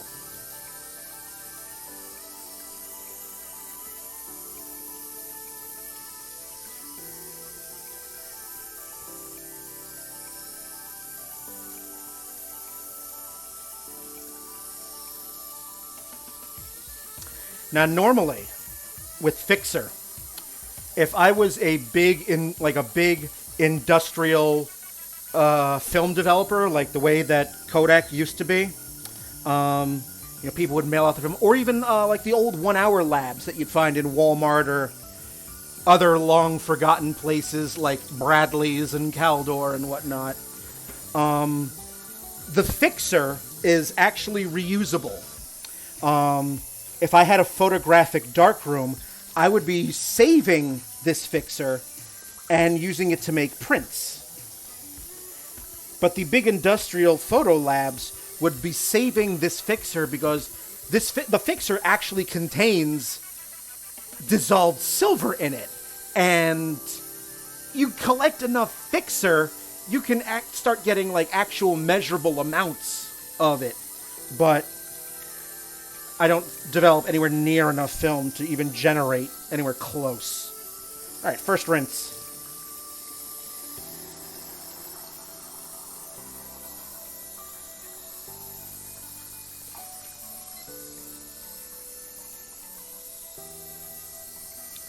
Because, as I said earlier, the Fixer pulls out from the film all of the undeveloped silver. All the silver that did not get developed in the developer stage, and it's suspended in solution. and you collect enough of it. Like when I used to work at the 1 Hour Photo Lab in Walmart, we had a silver reclamation unit where we just pour the waste silver into this big hulking unit, and it would draw the silver back out of it, and it would collect it, and we'd send that off to Fuji. We'd send it off to Fuji, and I don't know if it got recycled. Well, it obviously got recycled, but I don't know if Walmart got a check for the amount of silver that was collected, or I don't know what, but I do not develop anywhere near the quantity of film required to even get anything worth measurable. Otherwise, what's the point?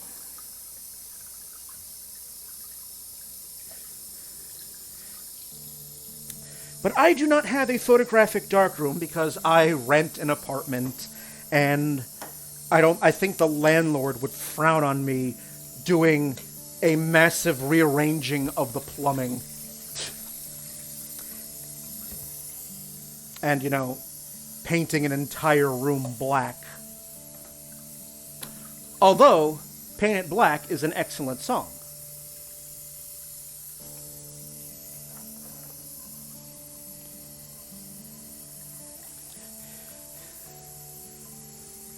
But yeah.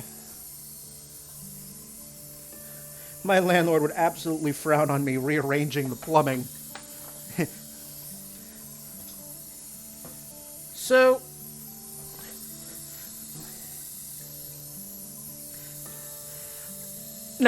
now, Icarus and Tiny Dragon, you say that, but I want my security deposit back when I move out of here.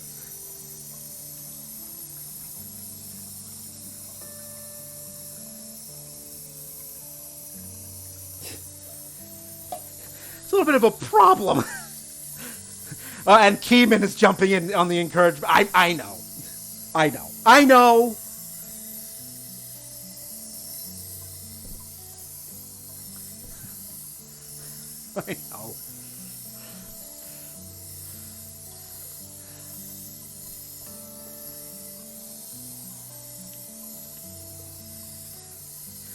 Hey, if you want to buy my work, I have a Redbubble.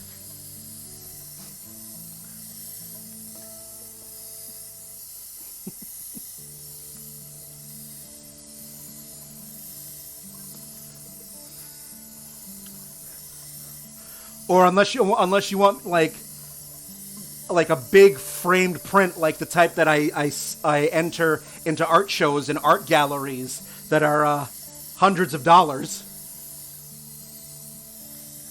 Like if you want to buy like my gallery framed work on a bunch of it, okay.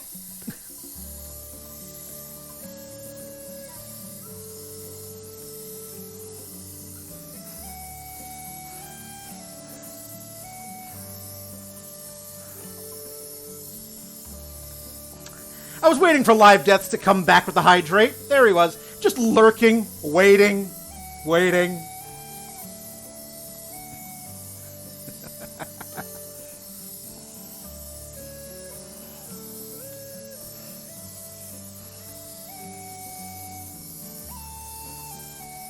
Halfway through.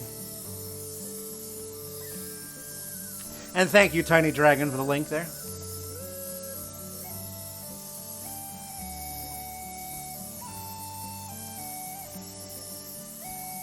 I miss having my work in art galleries. Like 2020, I had so many plans to submit to a bunch of shows. But then all the art galleries shut down. And some of the art galleries around here have reopened back up, but they're still, either very, very limited capacity or it's like virtual shows. And part of me is like, I could still submit and get into art shows that way.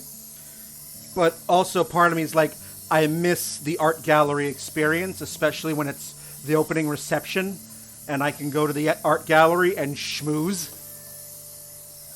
and get the validation and praise of visitors to the gallery. Like, yes, that's my work. Yes, yep. Thank you.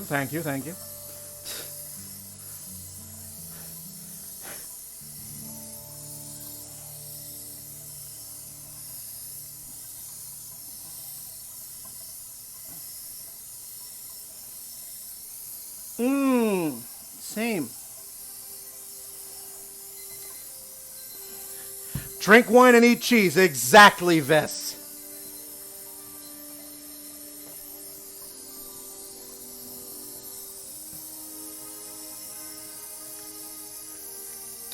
All right. Final rinse.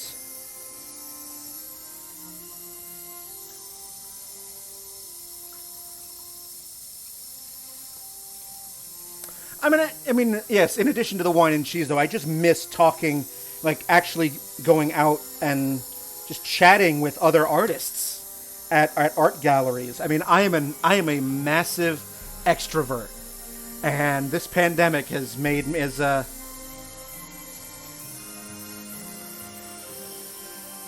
this pandemic is why I started Twitch streaming in the first place, because I was going insane from not talking to people. So I can't thank you guys enough for helping to just sort of ease the isolation a little bit. So thank you, truly. If we ever meet in person, you're getting hugs. All the hugs. Every single hug. All right, final rinse.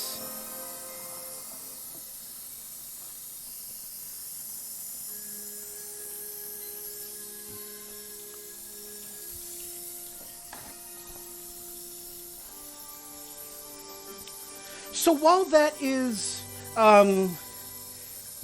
in rinse, you know, you've obviously seen now the film that I've been developing tonight, the larger medium format film. I will show you my baby that I used to shoot that film on. This is a medium format camera. It is much bigger and much heavier than a 35mm camera.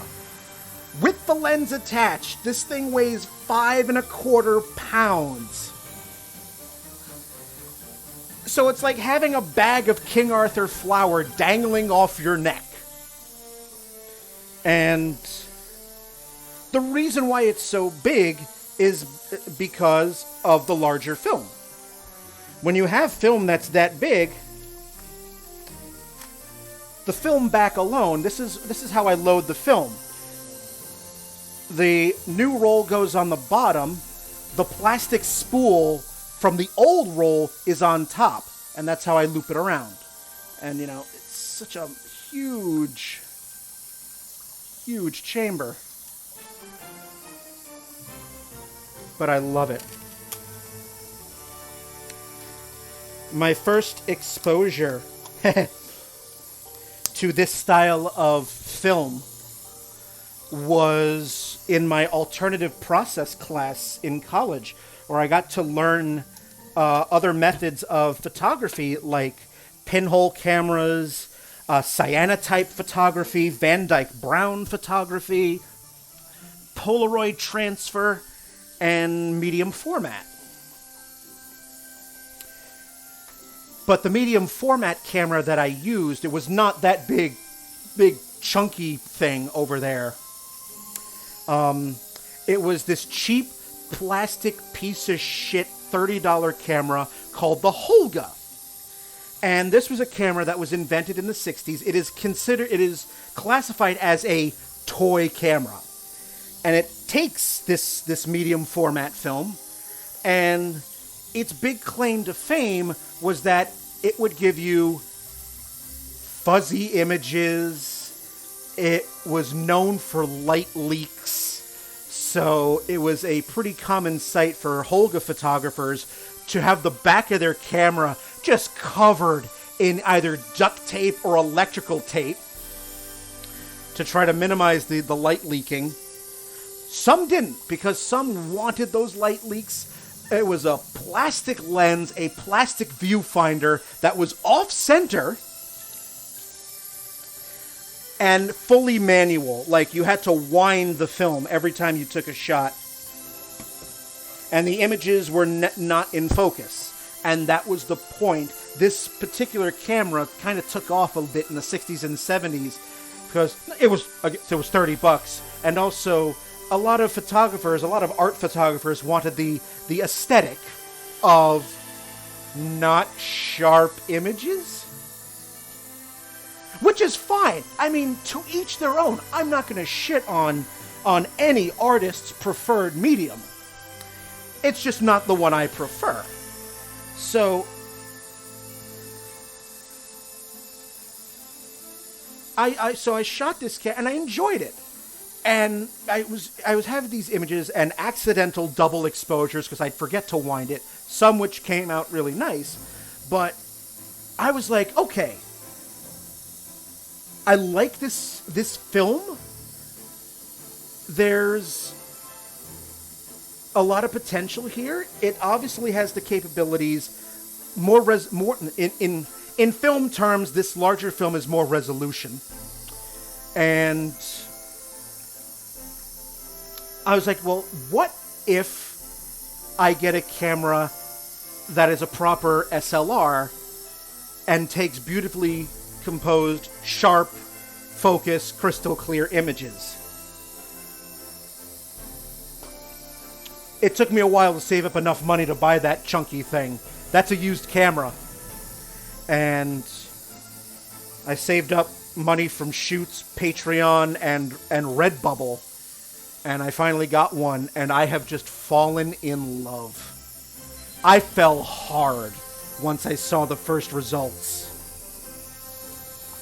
I looked at the results of those first couple of rolls, and I'm like, holy it was like a light went off. It was like I love shooting 35 millimeter, but like I saw the results and the crystal clear focus and better resolution, and I was just like, I fell hard. It was love at first sight.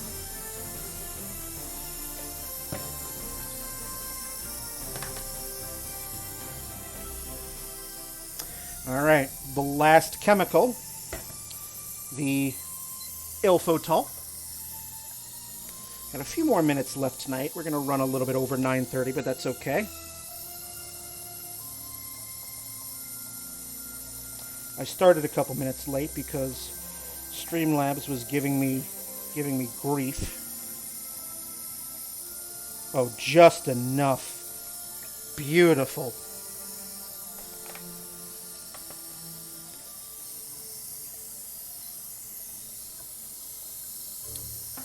I don't think I've set up the lurk command, but get some food, Keeman. Thank you for stopping by. Truly, thank you so much. And I'm very glad you enjoyed.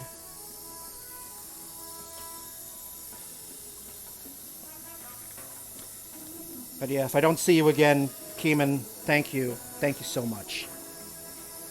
Hopefully you enjoyed yourself and learned some things.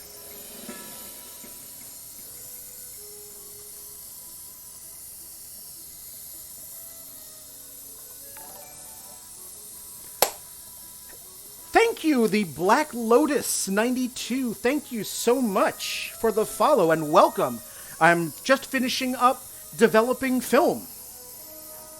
Wrapping up my second and final roll for the night. All right. And now, once again, the moment of truth. Spirits above me, give me a sign. Shall I be joyous, or shall I be damned?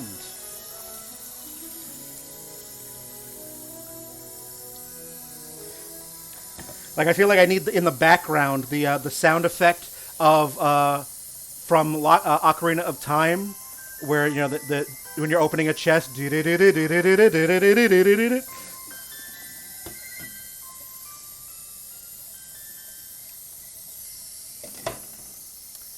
right, what have we here?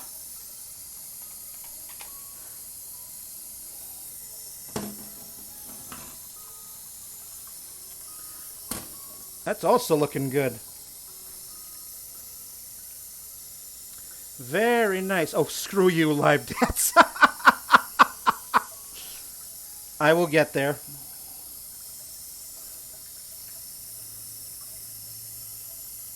Oh, I'm excited. I'll be right back. I'm going to go hang this up.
Black Lotus.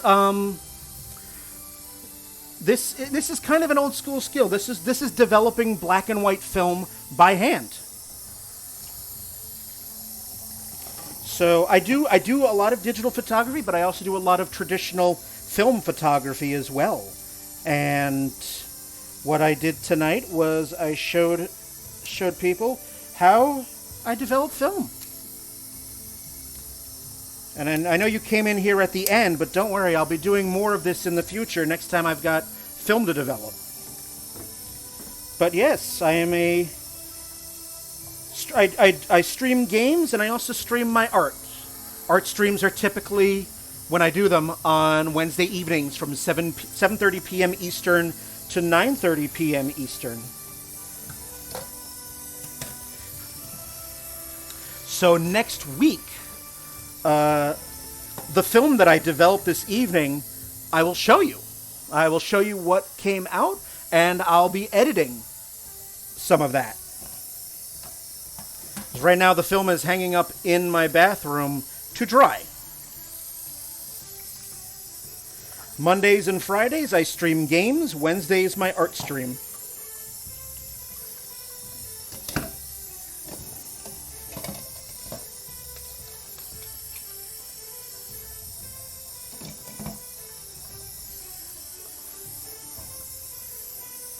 Yep, Monday, Wednesday, and Friday. It's always It's always a 7:30 p.m. Eastern start time. Mondays and Wednesdays. Wednesdays when I do them. What were you shooting with these rolls of film? I was shooting cemeteries. I was shooting one of our oldest local cemeteries here. It's up in Saratoga Springs, New York. It's called Greenridge Cemetery. The oldest headstone in that cemetery dates back to 1796.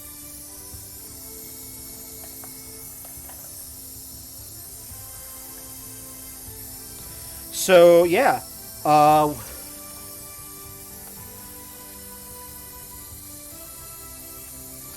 yep. So yeah, I don't shoot like motion picture stuff or motion stuff. This is still photography. But yeah, I was developing it by hand. And I know you're coming in right at the end here, but this stream will stay up on Twitch as a VOD for the next 2 weeks. I will also be putting it on my YouTube channel in a couple of days as well. So now I'm just...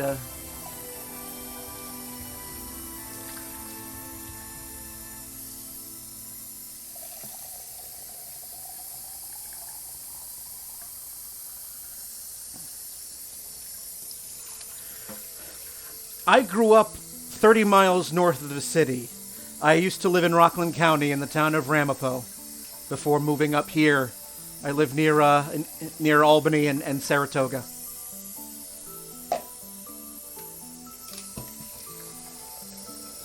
I am very well acquainted with that part of the state.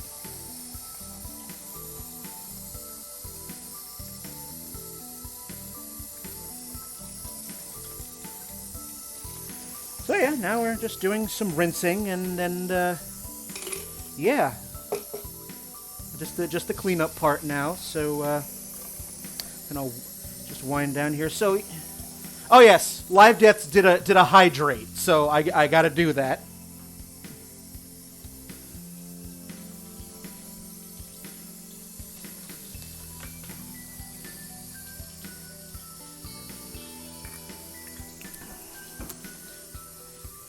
So while I'm cleaning up, some more fun facts about the type of film that I shot, the medium format film.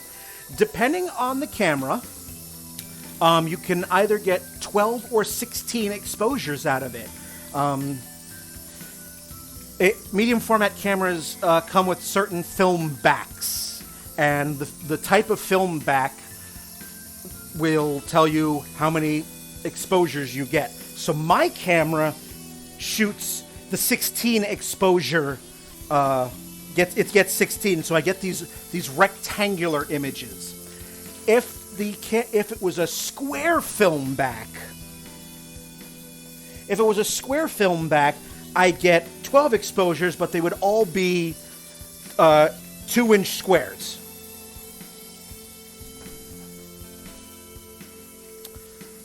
But in every single roll of medium format,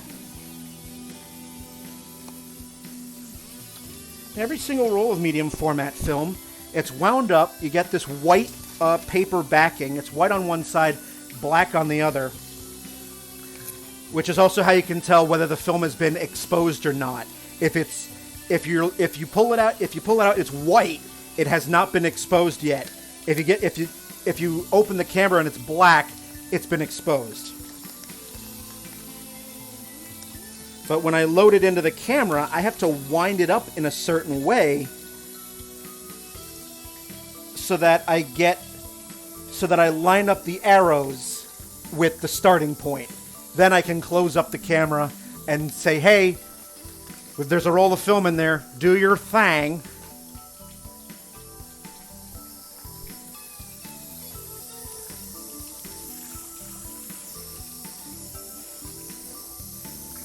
But the rectangular negatives is something, it's like 2.5, it's 2 inches by like 1.5 or 1 3/4. I forget the exact measurement, but it's at least like 260% more surface area than a traditional 35 millimeter negative. So you get so much more detail.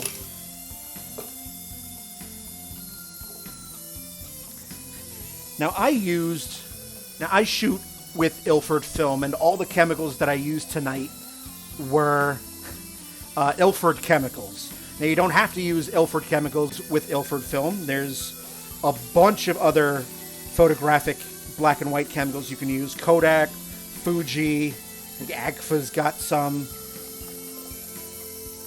I like consistency, and Ilford film, Ilford film is designed so that it comes out its best using Ilford chemicals and things like that. But if you're just doing this for the first time, you won't necessarily notice the difference. I mean, I was in college and I shot Ilford film, but all the chemicals that my college used were Kodak, and they work too. All right. I gotta get all this stuff to dry. And that unraveling was very satisfying for some reason. Glad I could oblige. So yes, so what we did tonight was develop 2 rolls of film. And they are now drying. So next week, I will have them scanned, and you guys will see exactly what came out. I will show you all 32 images that came out, and then I will get to work on editing a small selection of them. So that'll be next Wednesday. My next stream will be this Friday night from 7:30 p.m. to 10:30 p.m. Eastern. I'll be continuing my first playthrough of The Outer Worlds, so feel free to join me for that. So before I go again, thank you so much to all of you who have stopped by this evening. Thank you for the subs, for the bits, and the follows. Thank you, Vess, so much for the raid. Thank you. This is going to wind up being my most viewed and most my biggest audience. So thank you, Jenny. Nice to meet you as well. And yeah, I'm happy. I'm very happy. I'm gonna go to bed. Gonna go to bed smiling in an hour or so. So thank you so much. And until I see you again on Friday, stay healthy, stay safe. Please wear a fucking mask. COVID is still out there. I do not want to hear that any of you getting sick because of your own stupidity. So please, for the love of God, wear a mask. Because I love you guys, and don't mess around with a lethal virus. All right, everyone. Have a great night. I will see you Friday night, 7:30 p.m. Eastern for more Outer Worlds. And if not then hopefully I'll see you on my next art stream in a week. And we'll see what I got. Night, everyone. Love ya.